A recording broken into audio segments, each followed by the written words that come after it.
ओम शांति। 1 अगस्त 2025 के बाबा के मधुर महावाक्य। बाबा कहते, मीठे बच्चे, बाप को तुम बच्चे ही प्यारे हो। बाप तुम्हें ही सुधारने के लिए श्रीमत देते हैं। सदा ईश्वरीय मत पर चल, स्वयं को पवित्र बनाओ। बाप को तुम बच्चे ही प्यारे हो। बाप तुम्हें ही सुधारने के लिए श्रीमत देते हैं। सदा ईश्वरीय मत पर चल, स्वयं को पवित्र बनाओ। प्रश्न: विश्व में शांति की स्थापना कब और किस विधि से होती है? विश्व में शांति की स्थापना कब और किस विधि से होती है? उत्तर: तुम जानते हो, विश्व में शांति तो महाभारत लड़ाई के बाद ही होती है, लेकिन उसके लिए तुम्हें पहले से ही तैयार होना है। अपनी कर्मातीत अवस्था बनाने की मेहनत करनी है।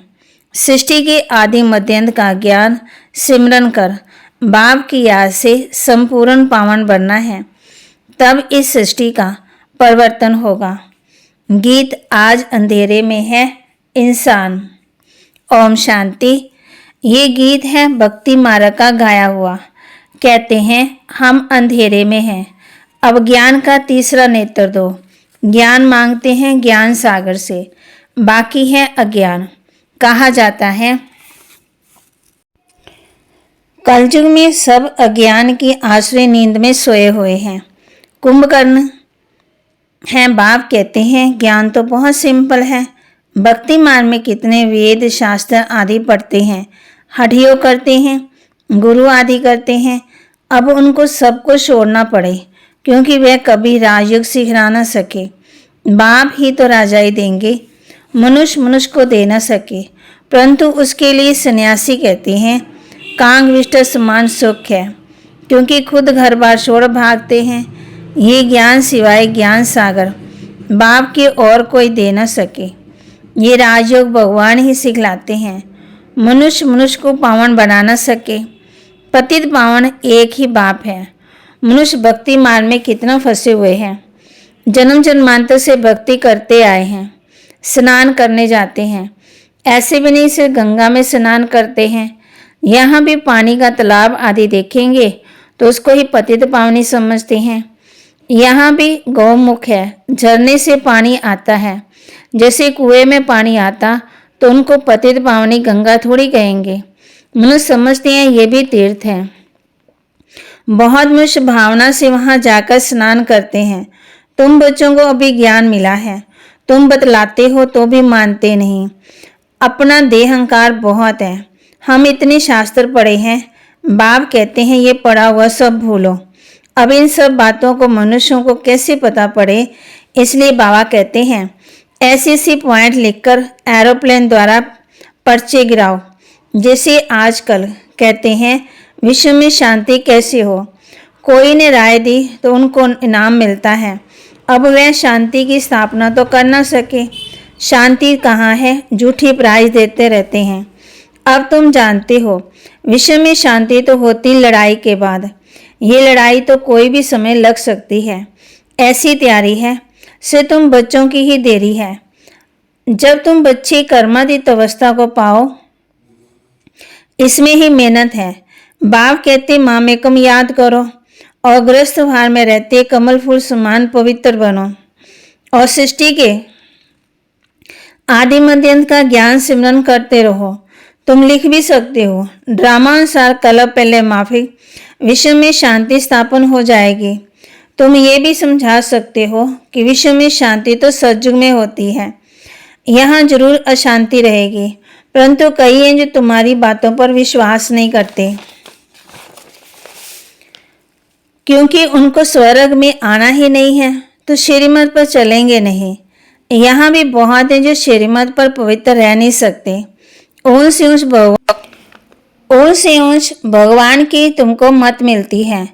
कोइयों की चलन अच्छी नहीं होती तो कहते हैं, तुमको ईश्वरीय मत दे। अभी तुमको ईश्वरीय मत पर चलना है। बाप कहते हैं, 63 जन्म तुम्हें विषय सागर में गोते खाए। बच्चों से बात करते हैं, बच्चों को ही बाप सुधारेंगे ना। सारी दुनिया को कैसे सुधारेंगे? बाहर वालों को कहेंगे बच्चों से समझो। बाप बाहर वालों से बात नहीं कर सकते। बाप को बच्चे ही प्यारे लगते हैं, सौतेले बच्चे थोड़ी लगेंगे। लौकिक बाप भी सपूत बच्चों को धन देते हैं। अब बच्चे समान तो नहीं होंगे। बाप भी कहते हैं जो मेरे बनते उन्हों को ही मैं वर्षा देता हूँ, जो मेरे नहीं बनते वह हजम नहीं कर सकेंगे, श्रीमत पर चल नहीं सकेंगे। वह है भक्त, बाबा के बहुत देखे हुए हैं। कोई बड़ा सन्यासी आता है तो बहुत उन्हों के फॉलोअर्स होते हैं। फंड में ना चंदा इकट्ठा करते हैं, अपनी अपनी ताकत अनुसार फंड्स निकालते हैं।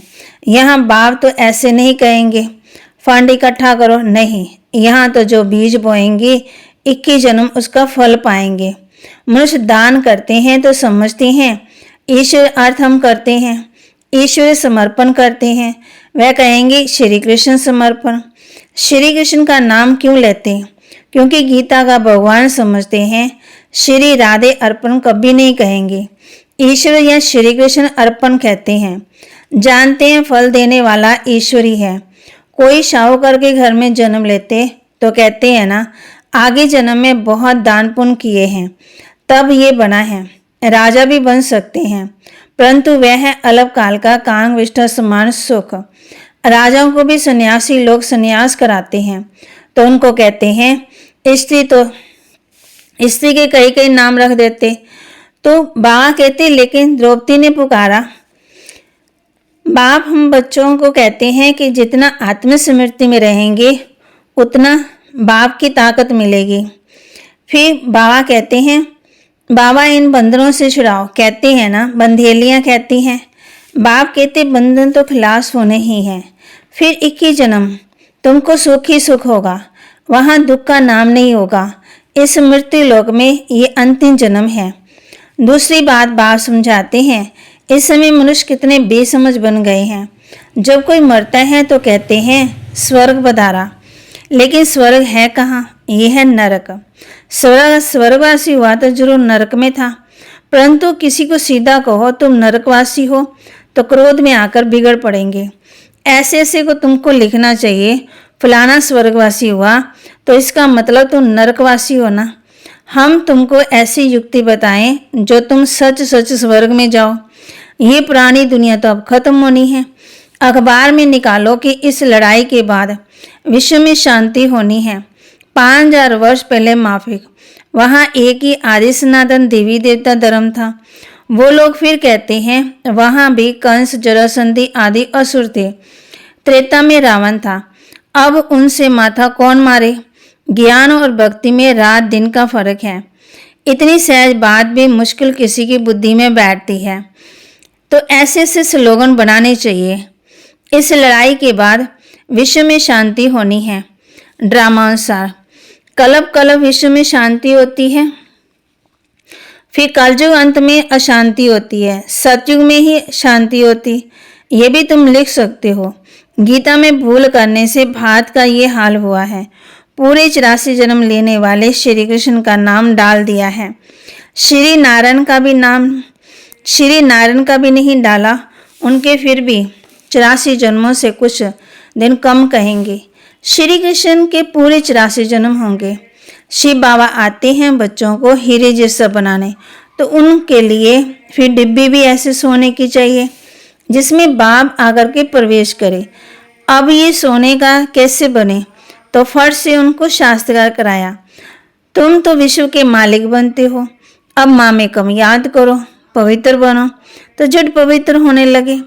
पवित्र बनने बगैर तो ज्ञान की धारणा हो न सके। शेरनी के दूध के लिए सोने का बर्तन चाहिए। ये ज्ञान तो है ना परमपिता परमात्मा का। इसको धारणा करने के लिए सोने का बर्तन चाहिए, पवित्र चाहिए, तब धारणा हो। पवित्रता की प्रतिज्ञा करके फिर गिर पड़ते हैं तो योग की यात्रा ही खत्म हो जाती है, ज्ञान भी खत्म हो जाता। किसको कह ना सके भगवान आवाज, ये काम महाशत्रु है, उनका तीर लगेगा ही नहीं। वह फिर कुक्कड़ ज्ञानी हो पड़ते हैं। कोई भी विकार ना हो, रोज पोता मिल रखो। जैसे बाप सर्वशक्तिवान है वैसे माया भी सर्वशक्तिवान है। आधा कल्प रावण का राज्य चलता है। इन पर जीत बाप बिगड़ कोई पहना ना सके। ड्रामा सा रावण राज्य भी होना ही है। भारत की हार और जीत ये ड्रामा बना हुआ है। ये बात तुम बच्चों को ही समझाती है। मुख्य है पवित्र होने की बात। बाप कहते मैं आता ही हूँ पतितों को पावन बनाने। बाकी शास्त्रों में पांडवों और कौरवों की लड़ाई जुआ आदि बैठ दिखाते। ऐसी बात तो हो नहीं सकती। ऐसी बात हो कैसे सकती है? राजयोग की पढ़ाई ऐसी होती है क्या? तबाह कहते राजयोग की पढ़ाई ऐसी होती है क्या? युद्ध के मैदान में गीता पाठशाला होती है क्या? कहाँ जन्म मरण रहित शिव बाबा, कहाँ पूरे 84 जन्म लेने वाला श्री कृष्ण। उनके ही अंतिम जन्म में बाप आकर के प्रवेश करते हैं। कितना क्लियर है। गृहस्थ भार में रहते पवित्र भी बनना है। सन्यासी तो कहते हैं दोनों इकट्ठे रह नहीं सकते, पवित्र रह नहीं सकते। कहो तुमको कोई प्राप्ति नहीं तो कैसे रहेंगे? यहाँ तो विश्व की बादशाही मिलती है। बाप कहते हैं मेरे खातिर कुल की लाज रखो। शिव बाबा कहते हैं इनके दाढ़ी की लाज रखो। ये एक अंतिम जन्म पवित्र हो तो स्वर्ग के मालिक बनेंगे। अपने लिए ही मेहनत करते हैं, दूसरा कोई स्वर्ग में आ नहीं सकता है। ये तुम्हारी राजधानी स्थापन हो रही है, इसमें सब चाहिए। वहाँ वजीर होते ही नहीं, राजाओं को राय की दरकार नहीं। पतित राजाओं को भी एक वजीर होता है। यहाँ तो देखो पागल, यहाँ देखो आपस में लड़ते रहते। बाप सभी झंझट से छुड़ा देते हैं। 3000 वर्ष फिर कोई लड़ाई नहीं होगी, जेल आदि नहीं रहेगा, कोर्ट आदि कुछ नहीं होगा। वहाँ तो सुख ही सुख होगा। इसके लिए पुरुषार्थ करना है। मौत सिर पर खड़ा है। याद की यात्रा से विक्रमाजीत बनना है। तुम ही मैसेंजर हो तो सबको बाप का मैसेज देते हो। मन मना भाव। अच्छा, मीठे मीठे सिक्के लदे बच्चों प्रति माता पिता बाप दादा का याद प्यार और गुड मॉर्निंग। रूहानी बाप के रूहानी बच्चों को नमस्ते। रूहानी बच्चों की रूहानी बाप दादा को दिलवा जान सिकवा प्रेम से नमस्ते। धारणा के लिए मुख्य सार। धारणा के लिए मुख्य सार। ज्ञान की धारणा करने के लिए पवित्र बन, पवित्र बुद्धि, बर्तन को स्वच्छ बनाना है। सिर्फ कुक्कड़ ज्ञानी नहीं बनना है। ज्ञान की धारणा करने के लिए पवित्र बन, बुद्धि रूपी बर्तन को स्वच्छ बनाना है। सिर्फ कुक्कड़ ज्ञानी नहीं बनना है।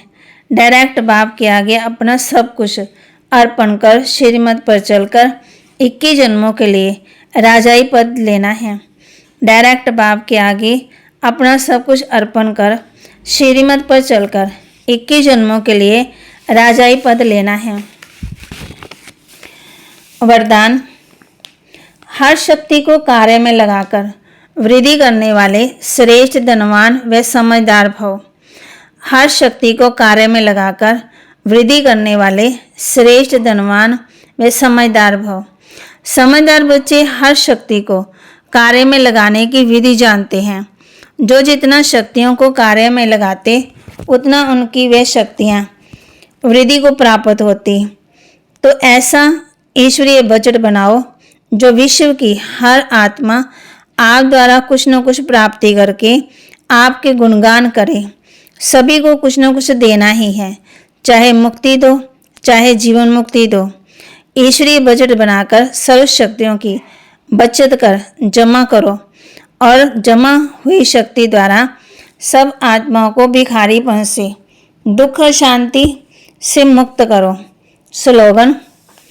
शुद्ध संकल्पों को अपने जीवन का अनमोल खजाना बना लो तो माला माल बन जाएंगे। शुद्ध संकल्पों को अपने जीवन का अनमोल खजाना बना लो तो माला माल बन जाएंगे। जगदम्बा सरस्वती जी के अनमोल महावाक्य। अब विक्रम बनाने की कंपटीशन नहीं करनी है। मम्मा बच्चों को समझा रहे हैं, अब विक्रम बनाने की कंपटीशन नहीं करनी। पहले तो अपने पास ये एम अवश्य रखनी है कि हमको किसी भी रीति से अपने विकारों को वश करना है, तभी ईश्वरीय सुख शांति में रह सकते हैं। अपना सुख मुख्य पुरुषार्थ है, खुद शांति में रहकर औरों को शांति में लाना। इसमें सहन शक्ति जरूर चाहिए। सारा अपने ऊपर मदार है। ऐसा नहीं कि कोई ने कुछ कहा तो अशांति में आ जाना चाहिए, नहीं। ज्ञान का पहला गुण है सहन शक्ति धारण करना। देखो, अज्ञान काल में कहते हैं बल कोई कितनी भी गाली दे, ऐसे समझो कि मुझे कहाँ लगी। बल जिसने गाली दी वो खुद भी अशांति में आ गया। उन्हों का ही साबता अपना बना, लेकिन हम भी अशांति में आ गए। कुछ कह दिया तो फिर हमारा विक्रम बना। तो विक्रम बनाने की कंपटीशन नहीं करनी, अपने को तो विक्रम को भस्म करना है, ना कि बनाना है। ऐसे विक्रम तो जन्म जन्मांतर बनाते आए और दुख उठाते आए। अब तो नॉलेज मिल रही है, इन 5 विकारों को जीतो। विकारों का भी बड़ा विस्तार है, बहुत सूक्ष्म रीति से आते हैं। कब ईर्ष्या आ जाती है तो सोचते हैं इसने ऐसा किया है तो क्यों ना मैं करूं। यह है बड़ी भूल, अपने को भी अबूल बनाना। अगर कोई ने कुछ कहा तो ऐसे समझो ये भी मेरी परीक्षा है, कितने तक मेरे अंदर सहन शक्ति है। अगर कोई कहे कि मैंने बहुत सहन किया है, एक बारी भी जोश आ गया तो आखिर फेल हो गया। जिसने कहा उसने अपना बिगाड़ा, परंतु अपने को ही बनाना है, ना कि बिगाड़ना है। इसलिए अच्छा पुरुषार्थ कर जन्म जन्मांतर के लिए अच्छी प्रारब्ध बनानी है। बाकी जो विकारों के वश हैं, गोया उनमें भूत प्रवेश है, भूतों की भाषा ही ऐसे निकली है। परंतु जो दैवी मेल सोल्स हैं, उनकी भाषा दैवी ही निकलेगी, अच्छे बोल निकलेंगे। तो अपने को दैवी बनाना है, ना कि आसुरी। अच्छा, ओम शांति। अव्यक्त इशारे। सहयोगी बनना है तो परमात्म प्यार के अनुभवी बनो। सहयोगी बनना है तो परमात्म प्यार के अनुभवी बनो। परमात्म प्यार के अनुभवी बनो तो इस अनुभव से सहयोगी बन उड़ते रहेंगे। परमात्म प्यार उड़ाने का साधन है। उड़ने वाले कभी धरनी की आकर्षण में नहीं आ सकते। माया का कितना भी आकर्षित रूप हो, लेकिन वे आकर्षण उड़ती कला वालों के पास पहुंच ही नहीं सकता। तो बाबा के महावाक्य को लाइक करें, शेयर करें, सब्सक्राइब करें और अपने जीवन में धारण भी करें। शुभ संकल्पों को अपने जीवन का अनमोल खजाना बना लो तो माला माल बन जाएंगी। और बाबा ने आज हम बच्चों को होमवर्क दिया है, बाप को तुम बच्चे ही प्यारे हो, बाप तुम्हें ही सुधारने के लिए आए हैं।